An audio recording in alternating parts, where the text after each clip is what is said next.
Dictation start होगा 5 second बाद। Start. Afghanistan आज जिस संकट से जूझ रहा है वह अमेरिका और तालिबान के दोहा समझौते की नाकामी का नतीजा है। तालिबान ने कभी संघर्ष विराम नहीं किया और न ही सत्ता साझा करने की उसकी कभी मंशा रही। नतीजन अफगानिस्तान से अमेरिकी फौज की रवानगी के साथ उसकी हिंसा बढ़ती गई।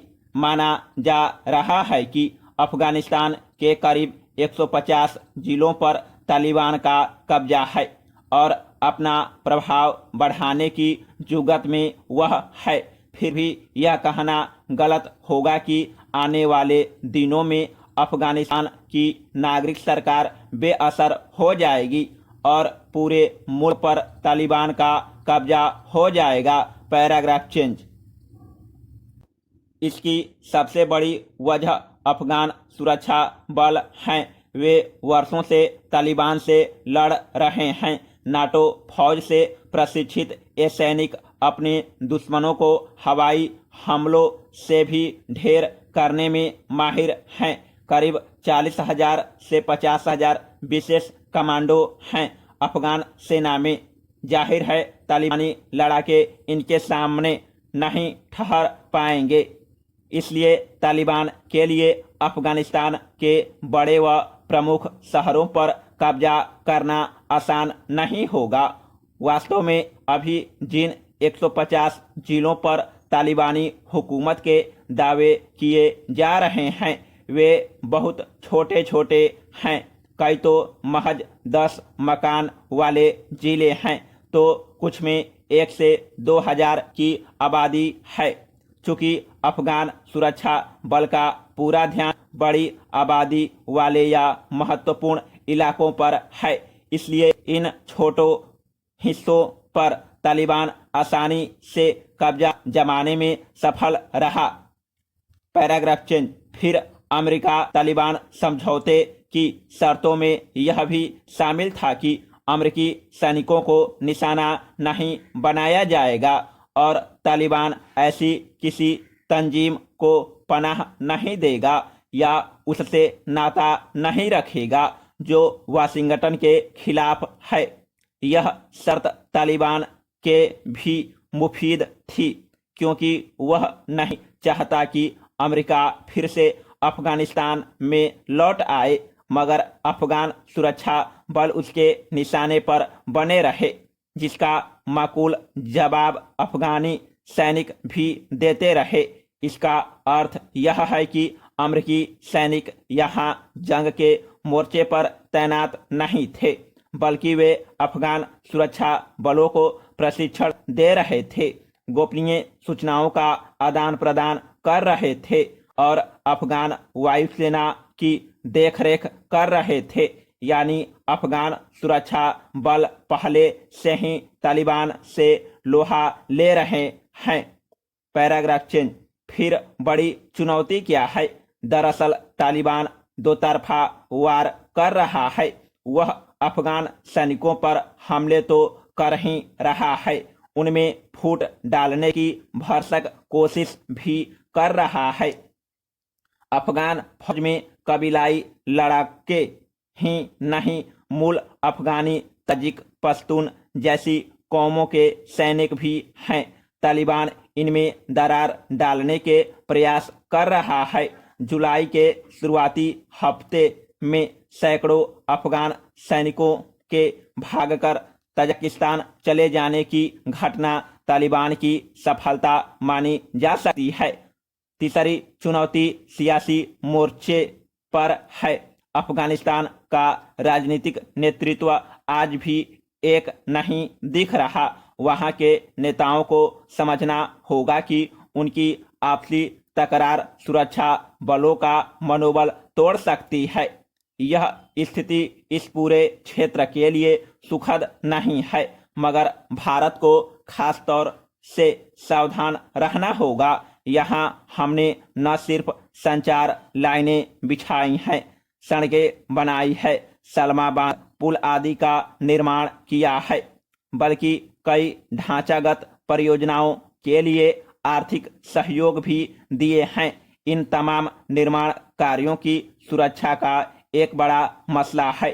चूंकि हम किसी भी देश के अंदरूनी मामलों में दखल न देने की नीति अपनाते हैं, इसलिए स्थानीय लोगों को ही इन परियोजनाओं की रक्षा करनी होगी।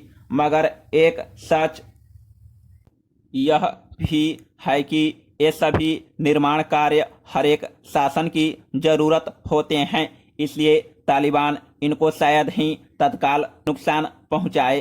Paragraph change. विश्व बिरादरी से अपने रिश्ते सुधारने के लिए तालिबान अलग अलग देशों से कूटनीतिक संबंध बनाने के जतन भी कर सकता है। अभी तो वह अपने पुराने दौर जैसा कट्टर और बर्बर है। अपने अधीन इलाकों में शरीयत कानून लागू करने, लड़कियों के बाहर न निकलने, पुरुषों के दाढ़ी रखने, इस्लामी अमीरात बनाने और अन्य आतंकी जमातों के साथ अपने रिश्ते न तोड़ने का उसने ऐलान कर दिया है। मगर संभव है कि आने वाले दिनों में उइगर मुसलमानों को लेकर वह चीन से कोई कूटनीतिक समझौता करे। पाकिस्तान से भी वह अपने रिश्ते मजबूत कर सकता है, क्योंकि तालिबानी लड़ाकों को इस्लामाबाद की पूरी सह हासिल है। अफगान सुरक्षा बलों के हाथे चढ़े तालिबानी आतंकियों के पास से पाकिस्तानी नागरिकता के सबूत तो मिले ही हैं। Paragraph change. तब भी यही कहा जाएगा कि साल 1990 और आज के अफगानिस्तान में काफी फर्क है। नए अफगानिस्तान में अब लाखों लड़के लड़कियां शिक्षित और प्रोफेशनल हैं। वे राजनीतिक स्वतंत्रता और लोकतंत्र की अहमियत अच्छी तरह समझने लगे हैं। ऐसे में तालिबान की कट्टर सोच को वे बड़ी आसानी से स्वीकार नहीं करेंगे।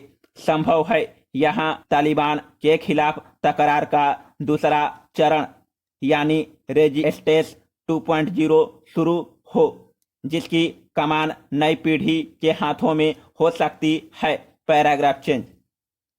यहाँ भारत के पास करने के लिए बहुत कुछ नहीं है, फिर भी नई दिल्ली को सबसे पहले पाकिस्तान के उस दुष्प्रचार को रोकना होगा जिसमें वह अफगानिस्तान में भारत की हार का दावा कर रहा है।